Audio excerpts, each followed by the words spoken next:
All right, so now we're going to find the slope graphically, slope of a line. Okay, so remember, whenever we're thinking about slope, we want to think about our run and our rise. Okay, so our rise is moving in our vertical direction and our run is moving in our horizontal direction. And we typically say our slope is our rise over our run. But if our rise is going down, then that means that we're going to have to go down. So we want to make sure we're picking two nice points. Let's see here. It says draw a line representing the run and a line representing the rise of the line. State the slope of the line in simplest form. So I'm going to pick 2 points. It looks like -4, 0 is a nice point.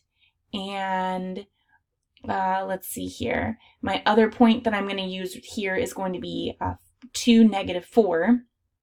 So my rise would be from -4, would be from 0 to -4, and then my run is going to be from -4 up to 2. And if I'm counting that, right, I'm going down 4 and I'm going to the right. Let's see here, 1, 2, 3, 4, 5, 6, right? So it would be 4 over 6, or -4 over 6. That's me. Sorry about that. Okay, so I've got -4 over 6, which I know reduces. I can divide both 4 and 6 by 2, which leaves me with -2 over 3. And that would be my slope in simplified form, -2 divided by 3.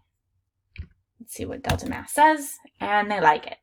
Cool. Now it looks like they showed a different slope. They did the run and then they just used 2 different points, but notice they still got the same slope that we did.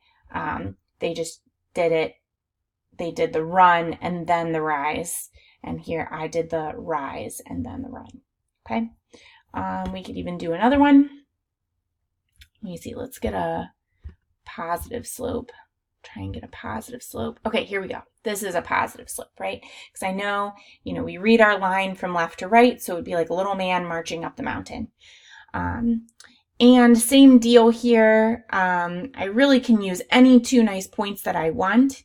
So I could do my rise and then my run. Okay, and my rise, I'm going up 1, 2, 3, 4, 5, 6, and I'm running 1, 2, 3, 4, 5, 6. So 6 over 6, that's going to be pretty easy to reduce, right? If I hop over and I think about 6 divided by 6, I know anything divided by itself is just equal to 1. So my slope here is just 1. And I can check that going up 1 over 1, up 1 over 1, up 1 over 1, right? That works out pretty well. Okay, so this one was nice and easy. Go ahead and submit. My slope was 1. Nice. And that's how you find slope graphically.